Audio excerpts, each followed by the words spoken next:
This is Ray Flores ringing out to former boxing champions. You are listening to the Pay Me No Mind podcast with my man, Wood.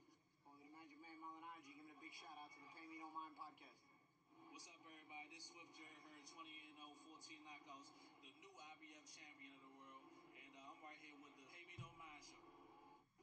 Yo, it's your boy John Connor, and you're checking out the Pay Me No Mind podcast. It's Aftermath, it ain't nothing after that. Flavor in the building. It's Connor, what? You are listening to with show host Wood. What up, though? Peace, world. Let me make sure everything is going okay real quick, and I get into this. Man, I'm excited. Dope night last night. Great night of boxing. I might even be on my own Tim Bradley stuff right now. It might be a little corny, a little cornballish, as Tony Harrison would say. But I'm excited about what I saw last night, man. I get fired up about competition, man. I really do. And stuff that means something to somebody.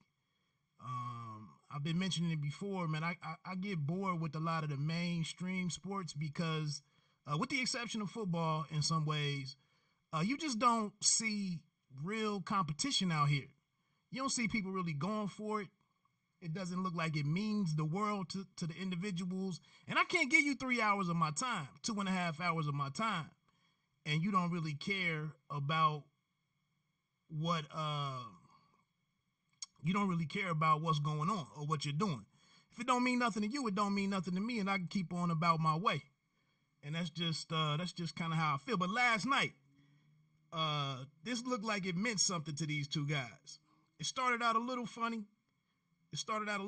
Because it seemed like initially Tony Harrison thought that he could maintain the pace and space that he was able to get in that first fight. And it seemed like Charlo was going to be accepting of that to start. But shortly, after the fight got going, Charlo started forcing the issue a little bit. And I felt like he got the type of pace that he wanted, and so on and so forth. So we'll get into all of that in just a second. Feel free to weigh in on anything. I was thinking about even trying to open up this phone line if somebody want to call in and get off some bars about it. But anyway, I wasn't trying to I'm just trying to get a little bit more consistent, coming in and doing some live streams. I would have done it last night after the fight.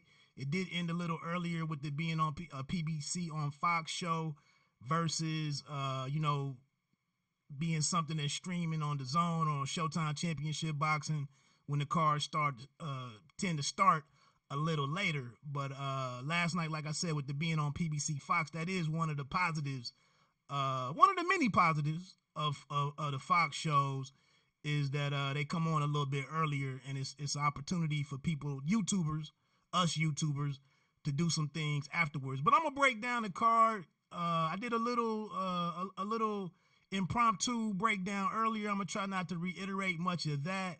I'm gonna start with some of the undercard action and work my way to the top, and go from there. We'll also speak on the Spence sighting. I thought that was dope to see the brother Spence out there.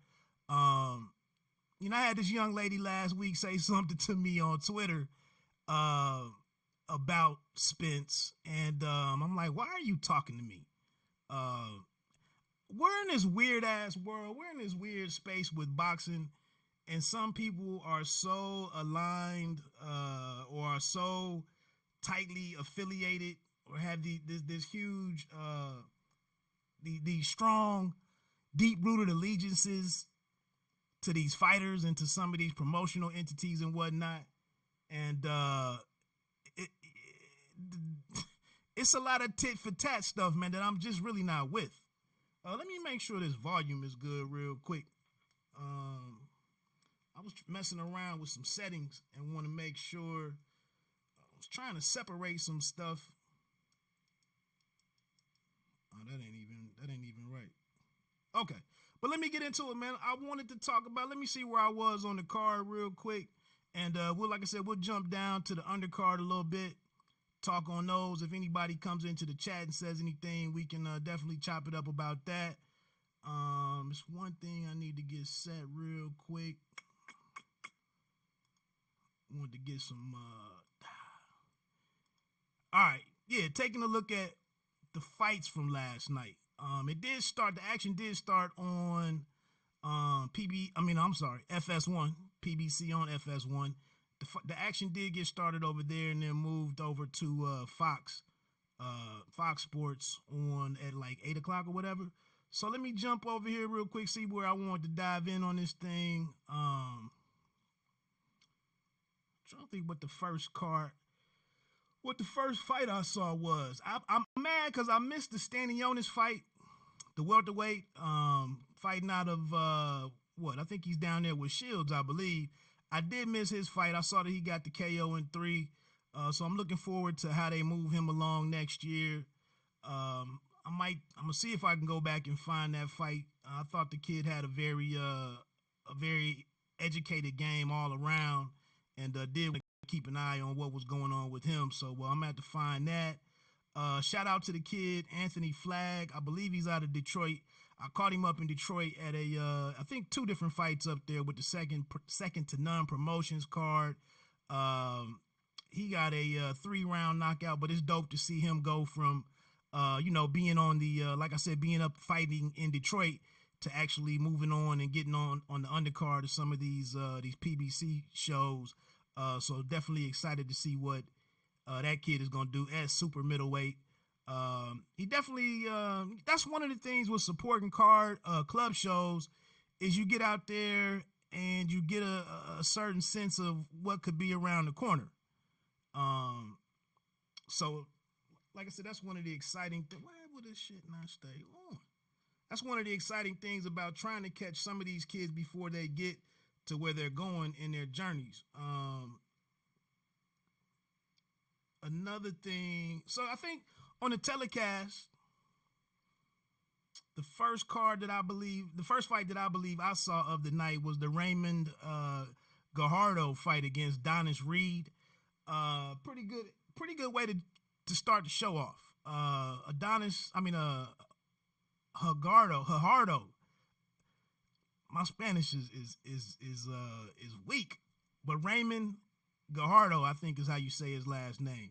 Middleweight, big knockout. huge knockout. Donis Reed was expected to kind of give him some rounds. Donis Reed was he was 3-4 going into it, but he was older. I think he was like 30 years old. Gajardo is 19, I believe. He took him out in the at the 1 minute and 40-second mark with a pretty impressive finishing combination. And Reed was down on the ground for several minutes after the flurry.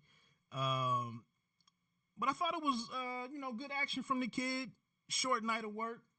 He took some a decent shot or two from Reed. Reed did have a little bit more experience, and he got like I said, he landed a couple of shots on the kid, gave him some things, made him face a little bit of adversity, which I think is always a positive. But like I said, he moved in for the kill, touched him up a little bit, and Reed was down for several minutes. It was kind of a funny scene. I mean, it was a serious scene because the guy is obviously hurt and he's been knocked out. And I think he took either one or two blows while he was defenseless, while he was hurt. I think he caught at least one more shot before he went down, but he went down hard and was just struggling moments later to really regain his, a sense of his faculties. Motor skills were all jacked up and he was still trying to get up, and it almost looked like the doctor or whoever was tending to him told, hey, I thought they pointed at his feet or something and were like, hey, you don't really have control of what's going on with your legs down there, so hold on a second. He was trying to get up, and be tough, and it just wasn't working for him. So that was the first fight. I'm not going to touch on all of these. I saw the Peter Kamakov against Maceo Crowder, super middleweight fight. Kamakov moved to 5-0 with the second round. Actually, it was a TKO. Maceo Crowder retired in the corner after the round. He complained about being hit in the eye and that he couldn't see or something, or he was having vision problems or something. He was squinting, 10 minutes later while they were still going through the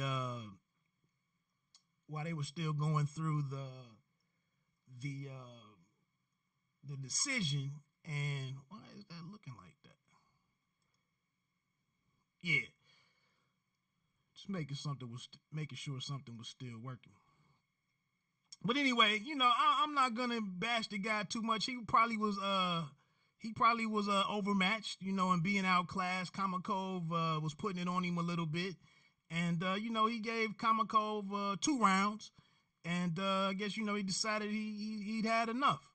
But it was actually ruled a KO, I guess, because the corner stopped the bout. So it was ruled a KO after 2 rounds. I didn't see the Cardona fight. I didn't see the Jerry Perez. It was a pretty deep card, to be honest with you. Although the PBC tends to have several fights scheduled on the night, so it's nothing new. I thought it was one more fight on the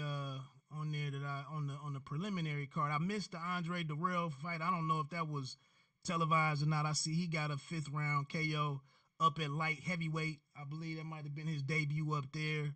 So shout out to him and Flint. 5th round KO over Juan Ubaldo Cabrera. Who else? It looked like about maybe. I'm not going to touch a whole lot. I'm not going to say a whole lot about the Hugo Centeno Jr. and Juan Macias Montiel fight.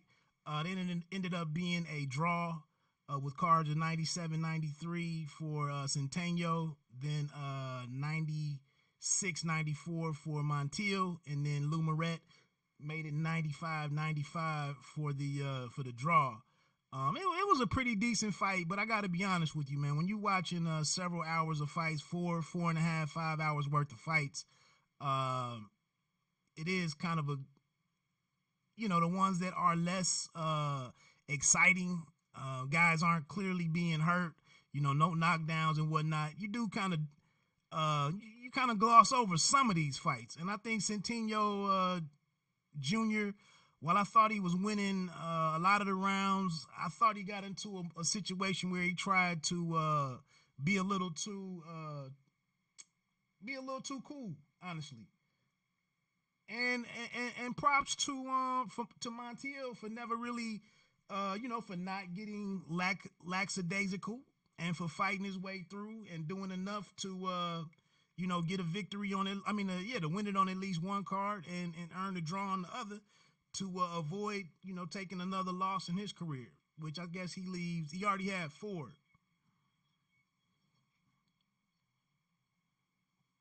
All right, so I just had to make sure really quickly that my audio was what I was looking for. Okay, so now I can go with full confidence that everything is going right. So then look, like I said, the Centennial Jr. fight and Montiel didn't end up solving much.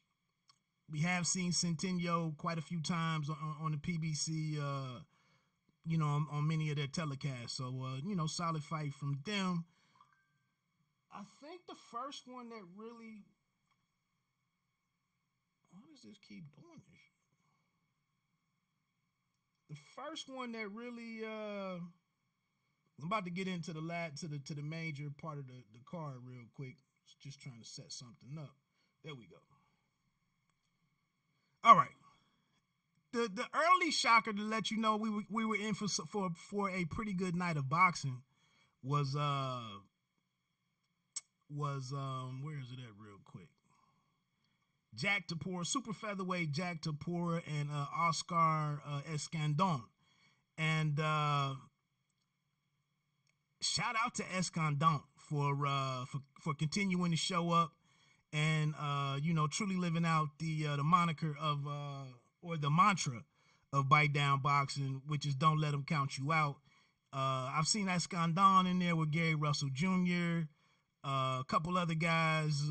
He's just kind of been a journeyman for them, or a guy that's meant to test some of these different guys who are on their way to being contenders and fighting for championships and whatnot. And Escandon showed up and tripped up somebody, a fast rising kid in Jack Tapora. I'm gonna be honest, man, in real time I really didn't see what the knockout or what caused the knockout. I think because he hit him with that left hook to the liver, and I think the angle of the live action, when it was at the live action, I think the camera angle might have been from the other side, so it kind of looked like he walked away, maybe from a glancing headshot from the right hand, and I was like, what the hell is going on with my man? And he was on the ground, kind of going through some pain and whatnot and trying to work it out, and I really didn't see what hit him. And then I think on the replay was when I truly realized that he was down there for a good reason. At first I thought he was facing a situation where he might get labeled as a soft guy or something, because we really didn't see the punch, but it was a left hook, a great shot, perfectly planted by Escandon in the midsection of Tapor. Tapor, he's one of those. Isn't he from the Philippines? Let me check real quick. Yeah, from the Philippines. He's one of those guys. Philippines is. I'm not trying to, stereotype anybody or anything. I think long time, eight division champion Manny Pacquiao is another perfect example of this. But those guys just seem to be so polite in terms of their facial expressions and whatnot, but they're downright killers, when it comes to the action. But Tapor was just like a super gentleman about the whole situation. Here he is, this is going to have a significant impact on his career. And he just was all, congratulatory about it. Hugged it out a couple of times with Escandon and congratulated him like he was glad that he was, this fight helps revive, his career. And, it was a huge moment for Escandon. And Escandon is like 5'1". I've seen him in there outclassed, outmatched a couple of times. And like I said, he just continues to go in there under the tutelage of Mr. Guerrero. I think that's Robert Guerrero's dad. And, he just continues to fight, man. And, he showed up and got him one. So we'll see what happens with Tempura. That handed him his first defeat. And that's the thing. That quickly became a theme of the night. I was trying to see who else that was. Yeah, Brandon Figueroa, King Tug, Tugso, Niambiar. That was all after the Gary Russell fight. He fought Gary Russell in his backyard at the MGM National Harbor. I happened to be at that fight. And, these guys like Escondon, they play an important role in this game. And it's just dope to see him, like I said, continue to show up for work and actually tripped up a guy who was, targeted as really going somewhere. So moving on to the next fight, let me see what was next that I wanted to talk about. Probably the big surprise of the night was undefeated lightweight prospect Carlos Balderas against Rene Tellez Giron, who was 13-1. Phenomenal fight, man. I keep saying this. I continue to become less and less interested with some of the politics and the business and the extra handling of some of the fights at the top level. Really not going too deep on it, but when you see the type a fight like Canelo picking out a champion like you could either look at the Rocky Fielding choice or Kovalev, but bringing Kovalev in on a short turnaround. He's an older fighter, had been knocked out a couple of times in his last few fights, and it makes it look like it's a big time fight, and it's a hell of a challenge. It looks like that on paper, but then when you really look through it, it's really a very calculated risk that they take. And when we see some of these fights, especially when you look at the Showbox series, it's guys in here that are in real, figuratively speaking, life and death situations in terms of, what's going on with their career. And this fight right here between Carlos Balderas and Rene Giron, this is a hell of a matchup. I mean, and you could tell from when they touched up the gloves, you could tell that Giron was there he was there to do his thing. And started out very quick, it wasn't much time spent, feeling one another out. They got into it pretty quickly. They got down to the action really quickly. Let me see, where was I looking at? And I got notes on all this stuff. I don't really feel like going through all that right now. Yeah, Balderas was down in the third round, where the fight should have ended. A left hand that kind of went inside of, I think Balderas was kind of tucked into his shoulder a little bit, but the punch still came through, caught him and knocked him out. I think that shot that's on the slideshow right there, I think is when it happened, and he was left almost with his head up underneath the corner, and he was laid out. I was shocked that he got up.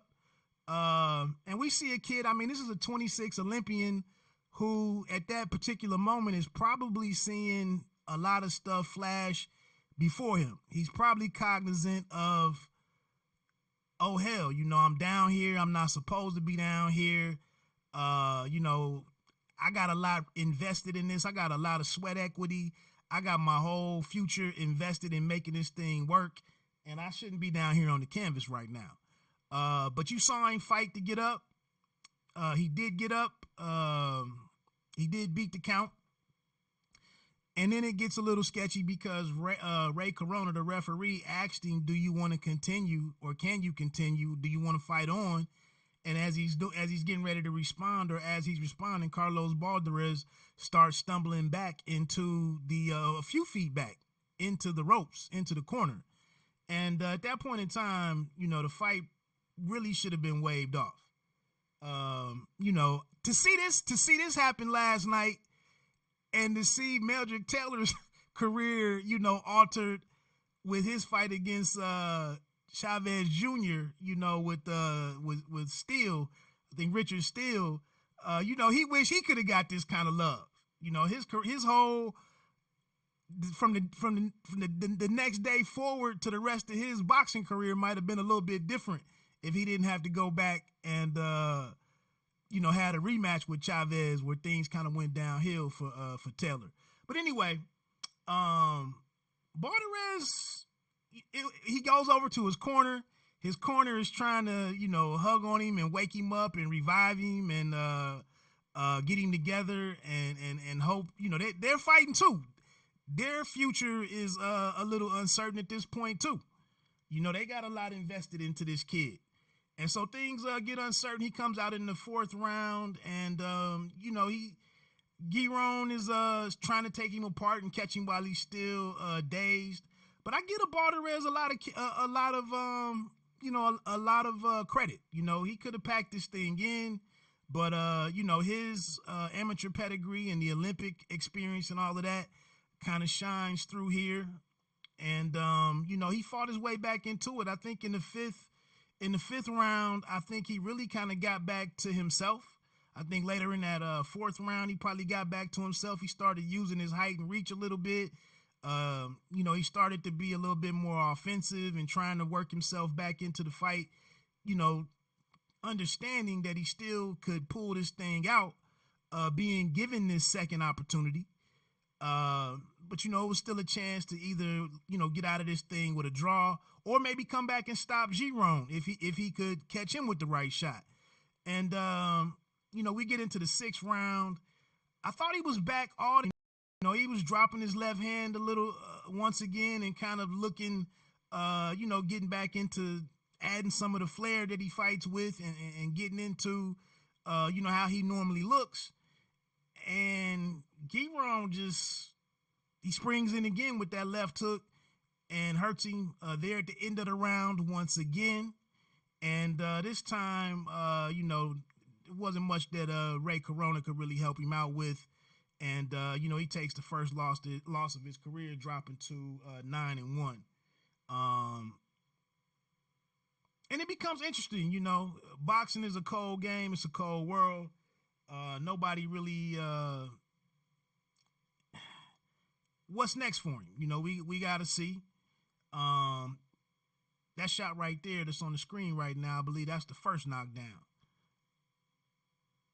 Yeah, that was the first knockdown. So anyway, it'll be interesting to see. Like I said, man, we don't, a lot of boxing fans, the boxing world, the typical fan is really just not too much concerned with some of these youngsters after they take their first loss. It's like, okay, that's the end of the movie, and I'm done. I'm moving on to the other guys that haven't lost, or so on and so forth. And if that's how you want to follow the sport, that's fine. But I think, like I said, in showing a lot of grit, now that you're always gone, you don't have to be, you don't have to be so mindful of that. You don't have to be cautious of not doing the wrong thing. You can go back to the drawing board. Now you know what it is to be, stopped. I don't know if there was any lapses in, training and getting prepared for this fight. Maybe you got to be more, maybe it's some more boxes to check with your preparation. On fight night, was he a little too, did he just take him a little lightly? Cause he's coming in here, from his Olympic background, he's the house fighter, so on and so forth. And you come in here and maybe you're overlooking, Giron a little bit. You got the size advantage on him and all of these. It's a lot of things that, he could have been believing, some different things that had him a little, where he left himself susceptible to that left hook as many times as he did. But anyway, regardless though, Giron was really the story here, in my opinion. Like I said, you could tell from when they touched the gloves up, he was chomping at the bit to get this thing cracking. And then, like I said, in the first round, there was really very little time spent with feeling each other out and seeing what was what and being respectful of Balderas or showing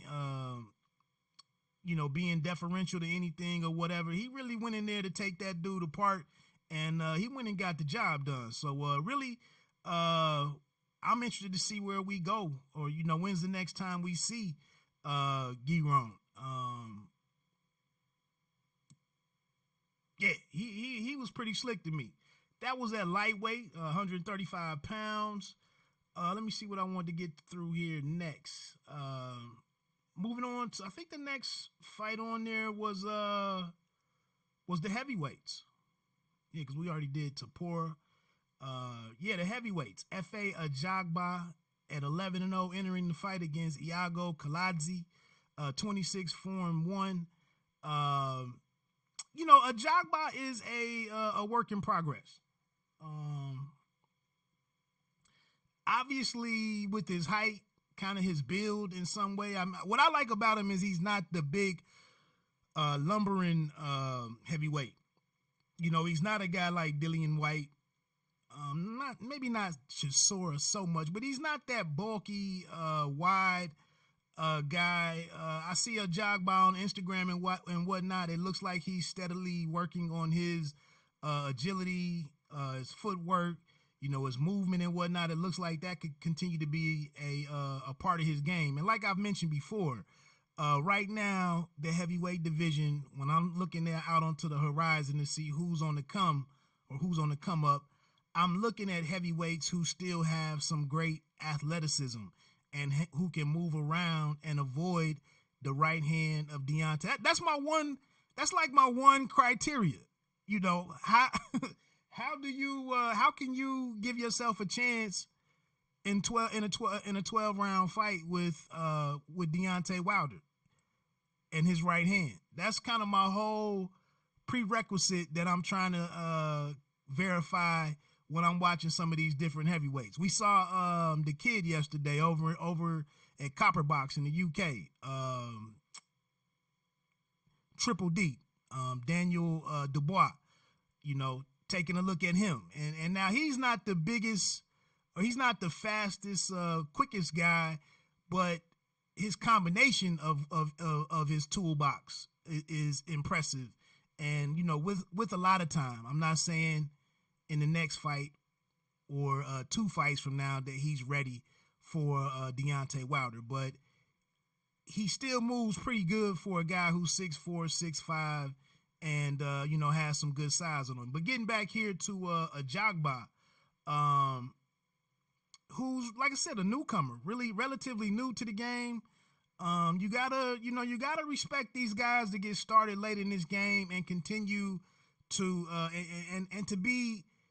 That's a hell of a career to pick out. I'm gonna go pick out a career to face a certified killer like Deontay Wilder. Once I get to the top levels, the upper echelon of my profession, I gotta go face a dude who just doesn't care. A true savage. That's a hell of a choice to make. For career aspirations. I'm going to do my best that I can and prepare myself and get great at what I'm trying to do to go face Deontay Wilder. I mean, that's a hell of a commitment right there. But anyway, Ajagba and Kaladze. Kaladze was down in the 3rd round from a great, I thought that was the 1-2. Like I said, I don't feel like looking through my notes real quick. But Kaladze was down. No, I'm sorry. Kaladze was down in the 2nd round. Ajagba himself was put down in the 3rd round. I thought he was in trouble. He walked into one. He got squared up. He had his hands down. I thought he was in trouble when he went to go get up. But over the course of him getting up from the ground and getting all the way up to his feet, he kind of regained his composure a little better, and it looked, the optics of it started looking a lot better than what it did when he got dropped flat on his back. So I thought that was a pretty good situation. I'm not the one. I'm really not the type of that's watching this stuff, man. And I'm overly critical of guys for knocked down. I'm more about what you do when you find yourself knocked down, how you respond, kind of what, I don't know if it's a competitive spirit, a guy, or you just don't want to be beat. You refuse to lose. I don't know what it is, but some guys get hurt or get knocked down and clearly don't have a plan. And we just saw it last week with Richard Comey and Teofimo Lopez. Comey, the champion, he wanted to make a great statement and showed that, he just wasn't going to be a footnote on the career of a fast rising, prospect, blue chip prospect in the top ranked stable. He really wanted to show that he'd done everything in his career to be able to turn back a young upstart like that. And once he got dropped from a hell of a punch,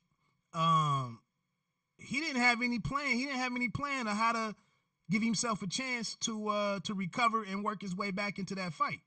But here with the Jagba, and Kaladze was still kind of stunned, so it's not like he rushed on him to really finish him off, or he wasn't really in position or in the shape to really finish a Jagba off.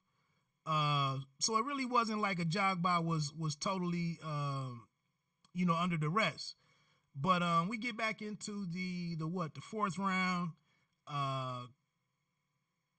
Kaladze is still on roller skates. He has weak knees, or weak legs, I'm sorry. And they're going at it. They're going at it. And Bengals just got an interception. We get into that fifth. I don't know. Let me see if I can find it real quick. I don't know. I don't really remember if it was the fourth or the fifth round when we had that interesting moment where a Jagba hurt Kaladze, and Kaladze went back and almost went down. Knees buckled, badly. And a Jagba went to walk away. That's kind of how new he is. That's kind of how raw he is. He saw Kaladze go through this, where his brain kind of had to refire and regroup. Thomas Taylor didn't step in and stop it. And being that we're kind of in this period of heightened concern, for fighter safety and whatnot, I really, in that moment, as badly as Kaladze staggered and stumbled around for a minute, I really thought Taylor might step in and either stop it, or I think, what do they call it? The mandatory 8 that they can give or something. I really thought he was going to step in and do something. But so in the meantime, a Jagba goes to walk away. Now, most of your killers, especially a Deontay Wilder, right there, would have definitely touched Kaladze and made sure that that the fight was really over. But that didn't happen here. And so Kaladze comes back in and makes it. I thought that was the fourth round. We get into the fifth round anyway. A Jagba really just got back into his boxing a little bit more, set his shots up right. His 1-2, and the jab wasn't always really a punishing jab or a heavier jab. Sometimes the jab was just there to camouflage his right hand, and he caught Kaladze with another one of those solid 1-2 combinations, and then the corner, I guess, notified the commission, and we saw somebody from the State Athletic Commission climb up to the apron and wave it off, and Thomas Taylor stopped the fight, bringing it to an end at the 2 minutes and 9 seconds mark. I thought it was a pretty good outing for a Jagba. Of course, nothing is perfect right now. He did maintain, his undefeated status. That's always a great thing. I think he learned some things. I think, you understand that you can take a shot, that you can get in a little bit of trouble, and that you can, fight through that. But again, like I said, Kaladze really didn't move in to really take him out. And it may have even been at the end of the round where he didn't have, a lot of time left on the clock to try to sort things out. So, again, not a bad outing. I thought it was a pretty good test, for the young guy. I like that he's staying active. like I said, I see him in on Instagram. I see him doing a lot of working on his agility. He's a guy that stays at a good body weight for him. I was mentioning earlier on Twitter, I really don't feel like Ajagba is. I saw a lot of criticism of him being very slow. I just think it's more of a spacing issue for him. And I feel like he's also a guy being so new to the sport that he's stuck like thinking this stuff through and making sure he's seeing what the openings that he's really trying to take advantage of. And I think that's more of a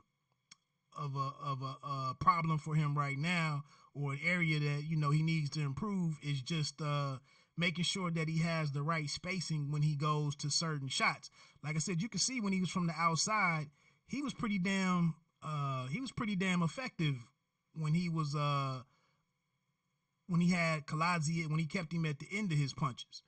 And I thought the right hand was arriving with some speed on it.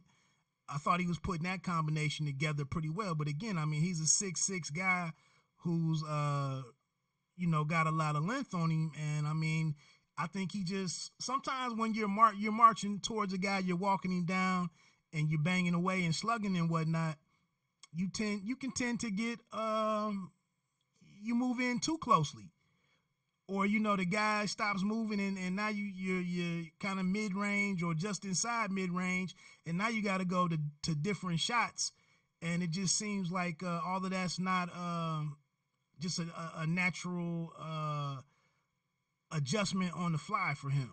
But like I said, the important things is he continues to march on to see what's next, and I think they're moving him pretty well. And he's with the reputable trainer and whatnot, and he lives to fight another day.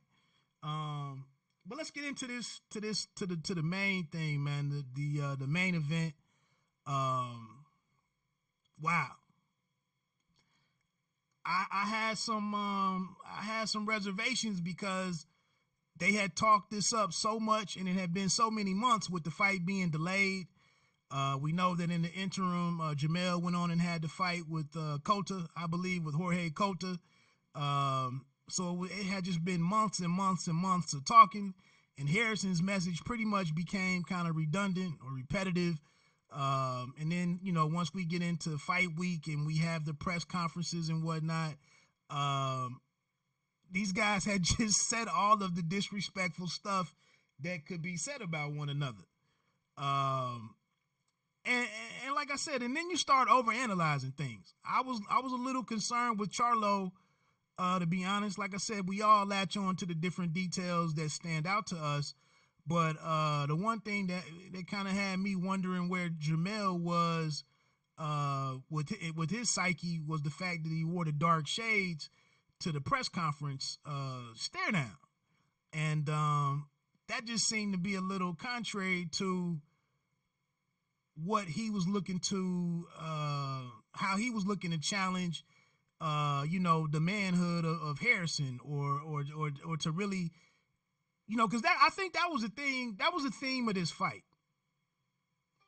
That was really the theme of this fight, was that Harrison had to convince us of what he really wanted us to think he was, and what he's worked hard to establish himself as, and what him becoming a world champion, that solidified him as. It did solidify him as a champion, but since it was such a controversial win, a bit of a polarizing win, there was still a lot of questions out there about whether or not he was a real champion. And then on the other hand, Charlo really just needed to reiterate that he was what he was. And I think kind of early in this fight, you saw that playing out to where Charlo, and I said this in my pre-fight breakdown, I felt like Charlo just had to add a little bit more and be what he's always been, versus Harrison, in my opinion, had to do some things in a spot that he hadn't done those things in before. We saw him fall apart against Jared Hurd. We saw him have the issue. We've seen him have the issues in the 9th round. one of the reasons why he was able to get the decision was because Charlo didn't really step on the gas in the championship rounds in the first fight. And, Harrison patted himself on the back for doing some subtle things that kept Charlo at bay or kept him from setting up and really attacking. And you can see in this one, you can see that Charlo, Harrison kind of came out with the vibe from the first fight. He was kind of looking to sit back, jab a little bit, and looking to really box. And then Charlo, I have to tip my cap to Charlo. He quickly reminded himself that it's not gonna play like that tonight. And it wasn't always pretty. Some of the wild shots. Sometimes I don't know if it's the haircut, the little blonde or the orange rust colored twists and whatnot up there, looking a little funny. I don't know. It looked a little weird. He doesn't look as polished, and as slick as some of the other fighters, but he kept at it. And that's what one of the things that I pointed out in my breakdown is, like, you don't have to be successful with everything that you're trying to do, but you gotta find a way to speed Harrison up. You gotta find a way to stress test him and make him live up to the fact that he can truly go all out in the when it matters in the championship rounds. So anyway, Harrison is down in the second round. What was that, from a left hook, I believe. I was a little worried because I don't think Harrison could really. I didn't want this for him, and then him and his father. I didn't want to see him get embarrassed. I didn't want to see him lose in embarrassing fashion. And again, it's such a clash in styles. Like I said, Jermell Charlo really embodies the whole mantra of all gas, no brakes. I think you've seen that on some fighters' Instagram before. But he truly embodies that type of mentality. That's how he fights. All gas, no brakes. And he just doesn't seem to be as effective as his brother, or as